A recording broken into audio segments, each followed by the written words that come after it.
নমস্কাৰ সকলোকে স্বাগতম জনাইছো আসাম কেৰিয়াৰ পইণ্ট ইউটিউব চেনেলটোলৈ বন্ধুসকল আজিৰ ভিডিঅ'টিত আমি অসমৰ ভূগোল তথা অসমৰ পৰিৱেশৰ ওপৰত কেইটামান অতিকৈ গুৰুত্বপূৰ্ণ কোৱেশ্যন আলোচনা কৰিবলৈ ওলাইছো এনে ধৰণৰ কোৱেশ্যনসমূহ আপোনালোকৰ আগন্তুক অনুষ্ঠিত হ'ব লগা আসাম পুলিচ কনষ্টেবল পৰীক্ষাৰ বাবে বা ডিএমই পৰীক্ষাৰ বাবে অতিকৈ সহায়ক হ'ব পাৰে হেহে আপোনালোকে ভিডিঅ'টো স্কিপ নকৰাকৈ শেষলৈকে চাই থাকিব আৰু প্ৰশ্নবিলাক মনত ৰাখিবলৈ চেষ্টা কৰিব তো প্ৰথম প্ৰশ্নটো কি দিছে চাওক পৰিৱেশ বিজ্ঞান অৰ্থাৎ ইকোলজি শব্দটো কোনে উদ্ভাৱন কৰিছিল ইয়াৰ শুদ্ধটো অপচন সি আৰ্নেষ্ট হেকেল তো মনত ৰাখি থব আৰ্নেষ্ট হেকেলে ইকোলজি শব্দটো উদ্ভাৱন কৰিছিল নেক্সট প্ৰশ্নটো হৈছে প্ৰজাতিৰ বিৱৰ্তনৰ ধাৰণা কোনে গঢ়ি তুলিছিল বন্ধুসকল ইয়াৰ শুদ্ধটো অপচন ডি চাৰ্লছ ডাৰউইন ঠিক আছে মনত ৰাখি থব চাৰ্লছ ডাৰউইনে প্ৰজাতিৰ বিৱৰ্তন এই ধাৰণাটো গঢ়ি তুলিছিল নেক্সট প্ৰশ্নটো হৈছে হেকেল অৰ্থাৎ আৰ্নেষ্ট হেকেলে কোন বছৰত পৰিৱেশ বিজ্ঞান শব্দটোৰ উদ্ভাৱন কৰিছিল মোস্ট ইম্পৰ্টেন্ট প্ৰশ্ন হয় তো আমি ইতিমধ্যে পাইছো যে আৰ্নেষ্ট হেকেলে ইকোলজি অৰ্থাৎ পৰিৱেশ বিজ্ঞান শব্দটো উদ্ভাৱন কৰিছিল এতিয়া হতিছে কোন চনত এই শব্দটো উদ্ভাৱন কৰিছিল ইয়াৰ শুদ্ধটো অপচন এ 1869 অৰ্থাৎ 1869 চনত পিছৰ প্ৰশ্নটো চাওক কি কৈছে কোন চনত প্ৰজাতিৰ বিৱৰ্তনৰ ধাৰণাটোৰ প্ৰৱৰ্তন কৰা হৈছিল ইয়াৰ শুদ্ধটো অপচন বি 1859 অৰ্থাৎ 1859 চনত পিছৰ প্ৰশ্নটো কি দিছে কাৰ কাখেৰে ৰিপাৰিয়ান গছ-গছনি পোৱা যায় অৰ্থাৎ নদীৰ কাখেৰে নে নদীৰ পাৰৰ কাখেৰে হ্ৰদৰ নে মালভূমি কোনটো অপচন শুদ্ধ হ'ব ইয়াৰ শুদ্ধটো অপচন বি নদীৰ পাৰ ঠিক আছে নদীৰ পাৰৰ কাখেৰে ৰিপাৰিয়ান গছ-গছনিবিলাক পোৱা যায় নেক্সট কোৱেশ্যনটো হৈছে পৰিৱেশত চাওক ভালকে পৰিৱেশত নিজ ধাৰণাটো প্ৰথম কোনে প্ৰৱৰ্তন কৰিছিল শুদ্ধটো অপচন এ জে গ্ৰিনেলে প্ৰথমে নিজ পৰিৱেশৰ যিটো নিজ শব্দ আছে ধাৰণা আছে সেই ধাৰণাটো প্ৰৱৰ্তন কৰিছিল নেক্সট প্ৰশ্নটো হৈছে পৰিৱেশ তন্ত্ৰ অৰ্থাৎ ইকোসিস্টেম শব্দটো কোনে প্ৰথমে উদ্ভাৱন কৰিছিল তো বন্ধুসকল ইয়াৰ ৰাইট আনসাৰটো হৈছে অপচন বি এজি টেনচলিয়ে ইকোসিস্টেম শব্দটো উদ্ভাৱন কৰিছিল নেক্সট কোৱেশ্যনটো হৈছে কোন চনত পৰিৱেশ তন্ত্ৰ শব্দটো প্ৰৱৰ্তন কৰা হৈছিল পৰিৱেশ তন্ত্ৰ যেটো ওয়াৰ্ড আছে শব্দ আছে সেই শব্দটো কেতিয়া প্ৰৱৰ্তন কৰা হৈছিল শুদ্ধটো অপচন সি 1935 চনত ঠিক আছে চনটো ইম্পৰ্টেন্ট হয় মনত ৰাখি যাব নেক্সট কোৱেশ্যনটো হৈছে অসমৰ পৰিৱেশ বৈচিত্ৰ্যৰ বাবে তলৰ কোনটো কাৰক দায়ী তো ইয়াৰ শুদ্ধটো অপচন ডি সকলোবোৰ অৰ্থাৎ ভূ প্ৰকৃতি জলবায়ু আৰু মাটি এই তিনিওটা কাৰকে দায়ী নেক্সট প্ৰশ্নটো হৈছে তলৰ কোনটো সিনেকোলজিৰ বিভাগ উপবিভাগ নহয় ঠিক আছে সিনেকোলজিৰ উপবিভাগ কোনটো নহয় ইয়াৰ শুদ্ধটো অপচন বি ঘাঁহনিৰ পৰিৱেশ বিজ্ঞানটো সিনেকোলজিৰ উপবিভাগ নহয় বাকি বায়োম ইকোলজি সম্প্ৰদায়ৰ পৰিৱেশ বিজ্ঞান আৰু জনসংখ্যাৰ পৰিৱেশ বিজ্ঞান এই তিনিওটাই সিনেকোলজিৰ উপবিভাগ হয় নেক্সট প্ৰশ্নটো হৈছে হাতী সংৰক্ষণ আইন কোন বছৰত গৃহীত হৈছিল তো ইয়াৰ শুদ্ধটো অপচন এ 1879 চনত নেক্সট কোৱেশ্যনটো হৈছে বন্য পক্ষী সংৰক্ষণ আইনখন কোন চনত বা কোন বছৰত গৃহীত হৈছিল ইয়াৰ শুদ্ধটো অপচন এ 1887 অৰ্থাৎ 1887 চনত নেক্সট প্ৰশ্নটো হৈছে কোন চনত বন সংৰক্ষণ আইনখন গৃহীত হৈছিল ইয়াৰ শুদ্ধটো অপচন সি 1891 অৰ্থাৎ 1891 চনত নেক্সট প্ৰশ্নটো হৈছে ওৰাং ৰাষ্ট্ৰীয় উদ্যানৰ ওচৰত কোনখন নদী বৈছে ঠিক আছে ওৰাং ৰাষ্ট্ৰীয় উদ্যানখনৰ ওচৰৰে কোনখন নদী বৈ গৈছে আমাক সুধিছে ইয়াৰ শুদ্ধটো অপচন এ জিয়া ধনহিৰি ঠিক আছে জিয়া ধনহিৰি নৈখন ওৰাং ৰাষ্ট্ৰীয় উদ্যানৰ কাখেৰে বৈ গৈছে নেক্সট কোৱেশ্যনটো হৈছে তলৰ কোনটো অসমৰ জৈৱমণ্ডল সংৰক্ষিত বনাঞ্চল তো বন্ধুসকল ইয়াৰে শুদ্ধটো যাব অপচন ডি ঠিক আছে ডিব্ৰু চৈখোৱা হৈছে অসমৰ জৈৱমণ্ডল সংৰক্ষিত বনাঞ্চল পিছৰ প্ৰশ্নটো কি দিছে চাওক ডিব্ৰু চৈখোৱা ৰাষ্ট্ৰীয় উদ্যান তলৰ কোনটো প্ৰাণীৰ বাবে বিখ্যাত এটো কিন্তু মোস্ট ইম্পৰ্টেন্ট প্ৰশ্ন হয় ইয়াৰ শুদ্ধটো যাব অপচন বি বগা পাখি থকা দেওহা ডিব্ৰু চৈখোৱা ৰাষ্ট্ৰীয় উদ্যানখন বগা পাখি থকা দেওহাৰ বাবে বিখ্যাত নেক্সট কোৱেশ্চনটো হৈছে কোনখন নদী নামেৰি ৰাষ্ট্ৰীয় উদ্যানৰ মাজেৰে বৈ যায় ইয়াৰে শুদ্ধটো অপচন এ জিয়া ভৰালী ঠিক আছে জিয়া ভৰালী নৈখন নামেৰি ৰাষ্ট্ৰীয় উদ্যানৰ মাজেৰে বৈ গৈছে পিছৰ প্ৰশ্নটো হৈছে একমাত্ৰ ৰামচাৰ স্থান দীপৰ বিল কোন বছৰত চৰাই অভয়াৰণ্য হিচাপে ঘোষণা কৰা হৈছিল তো এটো বছৰটো আছিল অপচন বি 1989 অৰ্থাৎ 1989 চনত নেক্সট কোৱেশ্চনটো চাওক অসমত কিমান বাঘ্য প্ৰকল্প আছে তো অসমত কিমানটা বাঘ্য প্ৰকল্প আছে ইয়াৰ ৰাইট আনসাৰটো অপচন ডি 3টা নেক্সট কোৱেশ্চনটো হৈছে ৰাজ্যত কিমানখন হাতী সংৰক্ষিত বনাঞ্চল আছে তো হাতী সংৰক্ষিত বনাঞ্চল অপচন এটো হ'ব শুদ্ধ উত্তৰ 5খন আছে ঠিক আছে মনত ৰাখিব হাতী সংৰক্ষিত বনাঞ্চল অসমত 5খন আছে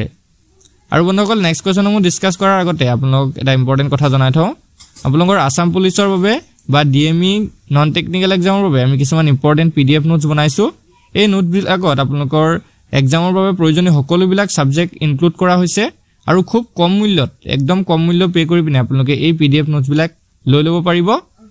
লগতে গোটেইখিনি সাবজেক্ট যদি আপোনালোকে ভালকে পঢ়ে গোটেইখিনি কমপ্লিট যদি আপোনালোকে নোটছ কৰি দিয়ে ন তেতিয়া তাৰ পৰা কিন্তু বহুতো কোৱেশ্চন আপোনালোকৰ এক্সামত কমন পৰিব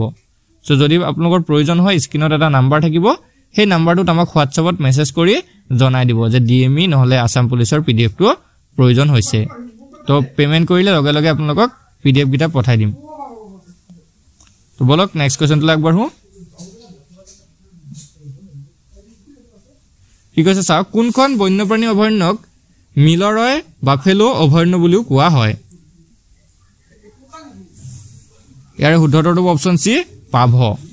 পাভ বন্যপ্ৰাণী অভয়াৰণ্যক মিলৰয় বাফেলো অভয়াৰণ্য বুলিও কোৱা হয় নেক্সট কোৱেশ্চনটো দিছে চাওক অসমত বনাঞ্চলৰ হতকৰা এলেকাৰ হতকৰা হাৰ কিমান তো ইয়াৰে যেটো শুদ্ধটো হেটো যাব অপচন ডি 34.21% অৰ্থাৎ 34.21% নেক্সট তো চাওক তলৰ কোনটো গছে প্লাইউড উদ্যোগৰ বাবে কেঁচামাল যোগান ধৰে তো প্লাইউড যে বনোৱা হয় হেতু কোনজোপা গছৰ পৰা বনোৱা হয় ৰাইট আনসাৰটো যাব অপচন এ হুলুং গছৰ পৰা বনোৱা হয় আৰু হুলুং গছজোপা হৈছে অসমৰ ৰাজ্যিক গছ নেক্সট তো চাওক অসমত কোনবিধ বনাঞ্চল ব্যাপকভাৱে পোৱা যায় বনগল ইয়াৰ ৰাইট আনসাৰটো অপচন বি ক্ৰান্তীয় পৰ্ণপাতী বনাঞ্চল অসমত ব্যাপকভাৱে পোৱা যায় পিছৰ প্ৰশ্নটো হৈছে পৰ্ণপাতী অৰণ্যত কোনটো গছ বহুলভাৱে পোৱা যায় তো ইয়াৰে শুদ্ধটো অপচন বি শাল গছ বেছিকৈ পোৱা যায় পিছৰ প্ৰশ্নটো হৈছে অসমৰ একমাত্ৰ বৰ্ষাৰণ্য কোনখন বনগল ইয়াৰে যেটো ৰাইট আনসাৰ হেটো অপচন সি দিহিং পাটকাইখন হৈছে অসমৰ একমাত্ৰ বৰ্ষাৰণ্য পিছৰ প্ৰশ্নটো চাওক কোনখন অৰণ্যক প্ৰায়ে পূবৰ আমাজন বুলি জনা যায়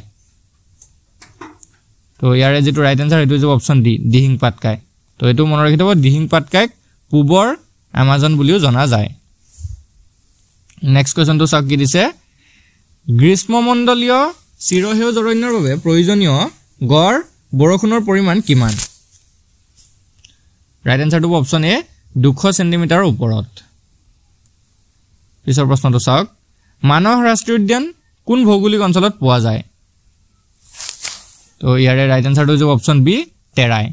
ঠিক আছে তেৰাই অঞ্চলত মানহ ৰাষ্ট্ৰীয় উদ্যান পোৱা যায় নেক্সট কোৱেশ্চনটো দিছে গ্ৰীষ্মমণ্ডলীয় পৰ্ণপাতী অৰণ্য সামৰি লোৱা মুঠ ক্ষেত্ৰফল কিমান শুদ্ধটো অপচন এ 14788 বৰ্গ কিলোমিটাৰ পিছৰ প্ৰশ্নটো চাওক অসমৰ প্ৰাণী জগতৰ কোনটো গোটৰ লগত আত্মীয়তা আছে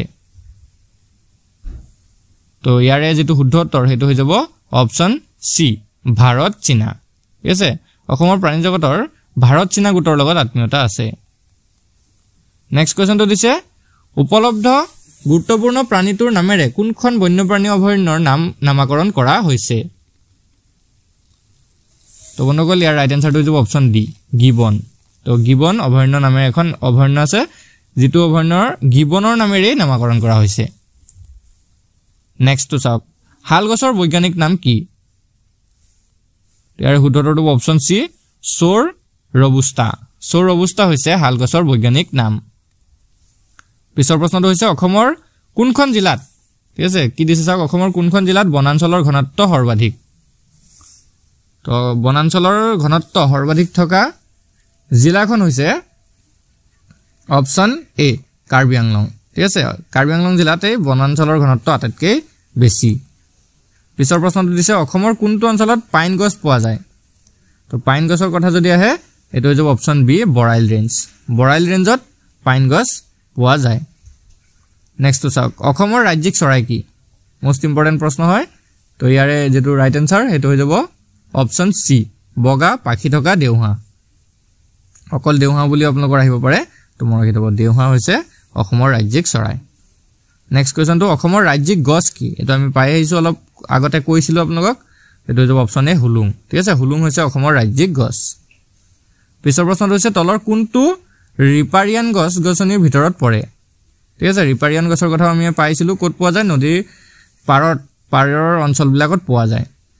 তো এই গিটাৰ ভিতৰত কোনটো ৰিপাৰিয়ান গছ হয় তো ইয়াৰ ৰাইট আনসাৰটো অপচন সি ইকৰা ঠিক আছে ইকৰাটো এটা ৰিপাৰিয়ান গছনিৰ ভিতৰত পৰে নেক্সট দিছে চিৰহেউজ অৰ্ধহেউজ আৰু পৰ্ণপাতী অৰণ্য কোনখন জিলাত পোৱা যায় ইয়াৰে শুদ্ধটো অপচন এ উত্তৰ কাছাৰ পাহাৰ জিলাত পোৱা যায় পিছৰটো দিছে তলৰ কোনখন জিলাত অসমৰ সৰ্বাধিক ৰবৰৰ বাগিচা আছে তো বন্ধুসকল ইয়াৰে যেটো ৰাইট আনসাৰ হেটো হৈ যাব অপচন বি গোৱালপাৰা জিলাত সৰ্বাধিক ৰবৰ গছ আছে নেক্সট চাওক কি কৈছে ব্ৰহ্মপুত্ৰৰ উৎসৰ পৰা মুখলৈকে মুঠ দৈৰ্ঘ্য কিমান যৰ পৰা ব্ৰহ্মপুত্ৰ উৎপত্তি হৈছে আৰু যত গৈ শেষ হৈছেগে মানে সাগৰত মিলিত হৈছে তালৈকে দৈৰ্ঘ্যটো কিমান হয় তো এটো ৰাইট আনসাৰটো অপচন বি ঠিক আছে 2880 কিলোমিটাৰ নেক্সট দিছে ব্ৰহ্মপুত্ৰৰ উৎপত্তি কি মানে ব্ৰহ্মপুত্ৰ ক'ৰ পৰা উৎপত্তি হৈছে তো এটো শুদ্ধটো অপচন সি আংসি হিমবাহৰ পৰা ব্ৰহ্মপুত্ৰৰ উৎপত্তি হৈছে নেক্সট চাওক ব্ৰহ্মপুত্ৰৰ শেষ উপনৈ কোনখন তো শেষ উপনৈখন হৈছে অপচন এ তিস্তাখন হৈছে ব্ৰহ্মপুত্ৰৰ শেষ উপনৈ নেক্সট চাওক অসমৰ ব্ৰহ্মপুত্ৰৰ উত্তৰ পাৰৰ অন্তিমখন উপনৈ কোনখন উত্তৰ পাৰৰ আকৌ অন্তিমখন সুধিছে তো এটো হৈ যাব অপচন ডি হুনকুখ ঠিক আছে মনত ৰাখিব হুনকুখখন হৈছে উত্তৰ পাৰৰ শেষৰখন উপনৈ নেক্সট দিছে ব্ৰহ্মপুত্ৰৰ কোনখন উপনৈ আটাইতকৈ ডাঙৰ তো কিন্তু মোষ্ট ইম্পৰ্টেন্ট প্ৰশ্ন হয় ইয়াৰ ৰাইট আনসাৰটো অপচন সি হুবনহিৰি তো হুবনহিৰিখন হৈছে আটাইতকৈ ডাঙৰ উপনৈ নেক্সট দিছে বাংলাদেশত প্ৰৱেশ কৰাৰ পাছত ব্ৰহ্মপুত্ৰৰ নাম কি হৈছে বা বাংলাদেশত যেতিয়া প্ৰৱেশ কৰে তেতিয়া ব্ৰহ্মপুত্ৰ কি নামেৰে জনা যায় তো ইয়াৰে শুদ্ধটো অপচন এ যমুনা নামেৰে জনা যায় পিছৰ প্ৰশ্নটো চাওক কি দিছে বৰাক নদীৰ উৎপত্তি স্থান কি তো বৰাক নদী ক'ৰ পৰা উৎপত্তি হৈছে আমাক সুধিছে তো ইয়াৰে ৰাইট আনসাৰটো হ'ব অপচন ডি জাব্বু সিংহৰ পৰা বৰাক নদীৰ উৎপত্তি হৈছে নেক্সট চাওক অসমৰ বৰাক নদীৰ মুঠ দৈৰ্ঘ্য কিমান তো অসমত বৰাক নদীখনে কিমান দূৰত্ব অতিক্ৰম কৰিছে তো ইয়াৰে শুদ্ধটো হ'ব অপচন সি 85 কিলোমিটাৰ অৰ্থাৎ 85 কিলোমিটাৰ নেক্সট দিছে অসমৰ কোনখন নদী শিশুৰ বাবে বিখ্যাত ঠিক আছে কোনখন নদী শিশুৰ বাবে বিখ্যাত তো এটো হৈ যাবগে অপচন এ কুলসী নদী ঠিক আছে কুলসী নদীখন শিশুৰ বাবে বিখ্যাত শিশু যেটো মাছৰ দৰে আছে এটো ভাৰতৰ জলমানৱ অৰ্থাৎ ওয়াটাৰম্যান বুলি কোনজনক জনা যায় ঠিক আছে ওয়াটাৰম্যান বুলি কোনজন ব্যক্তিক জনা যায় এটো হৈ যাব অপচন সি ৰাজেন্দ্ৰ সিং ঠিক আছে ভাৰতৰ ওয়াটাৰম্যান বুলি ৰাজেন্দ্ৰ সিংক জনা যায় নেক্সট দিছে চাওক ভাৰতৰ পক্ষী মানৱ কোন পক্ষী মানৱ বুলি কাক জনা যায় তো এটো হৈ যাব অপচন এ সালিম আলীক পক্ষী মানৱ নামেৰেও জনা যায় নেক্সট দিছে বিশ্বৰ হেন বুলি কাক জনা যায় তো বিশ্বৰ হেনৰ এটা নামেৰে জনা যায় তো তেও কোন হয় তো এটো ৰাইট আনসাৰটো অপচন ডি বানু হাৰালুক বিশ্বৰ হেন বুলি জনা যায় নেক্সট কোৱেশ্চনটো দিছে অসমৰ সৰ্ববৃহৎ জলাশয় কোনটো তো বন্ধুসকল ইয়াৰ ৰাইট এনসাৰটো হৈ যাব অপচন সি হুনবিল হুনবিলটো হৈছে অসমৰ সৰ্ববৃহৎ জলাশয় নেক্সট দিছে কাৰ আত্মজীৱনীক ফল অফ এ স্পেৰো বুলি জনা যায় ফল অফ এ স্পেৰো এই আত্মজীৱনীখন কাৰ হয় তো বন্ধুসকল ইয়াৰ ৰাইট এনসাৰটো হৈ যাব অপচন ডি সালিম আলী ঠিক আছে সালিম আলীৰ আত্মজীৱনীখনেই ফল অফ এ স্পেৰো বুলি জনা যায় নেক্সট দিছে নৰ্মদা বাচাও আন্দোলনক কোন বছৰত ঘোষণা কৰা হৈছিল তো নৰ্মদা বাচাও আন্দোলনটো কেতিয়া ঘোষণা কৰা হৈছিল ইয়াৰে ৰাইট এনসাৰটো হৈ যাব অপচন বি 1995 অৰ্থাৎ 1985 চনত নেক্সট দিছে জংঘল বাচাও আন্দোলন কোন ৰাজ্যত আৰম্ভ হৈছিল তো বন্ধুসকল ইয়াৰ ৰাইট এনসাৰটো অপচন এ বিহাৰত জংঘল বাচাও আন্দোলনটো আৰম্ভ হৈছিল নেক্সট চাওক চিপকো আন্দোলন হিমালয়ৰ কোনটো বিভাজনৰ লগত জড়িত ঠিক আছে চিপকো আন্দোলন হিমালয়ৰ এটা অংশৰ লগত জড়িত বুলি কৈছে বিভাজনৰ লগত হেতু কোনটো ইয়াৰ ৰাইট এনসাৰটো হৈছে অপচন বি গড়ৱাল বিভাজনৰ লগত জড়িত নেক্সট প্ৰশ্নটো দিছে চিপকো আন্দোলন কোন বছৰত আৰম্ভ হৈছিল ঠিক আছে চিপকো আন্দোলন কেতিয়া আৰম্ভ হৈছিল তো ইয়াৰে যেটো ৰাইট এনসাৰ হেতু হৈ যাবগে অপচন সি 1973 অৰ্থাৎ 1973 চনত লাষ্ট প্ৰশ্নটো হৈছে আজি ভিডিঅ'ৰ নৱদন্য আন্দোলনৰ আগশাৰীৰ ব্যক্তি কোন আছিল নৱদন্য আন্দোলনৰ আগশাৰীৰ ব্যক্তি কোন আছিল ইয়াৰ শুদ্ধ উত্তৰটো হ'ব অপচন ডি বন্দনা শিৱ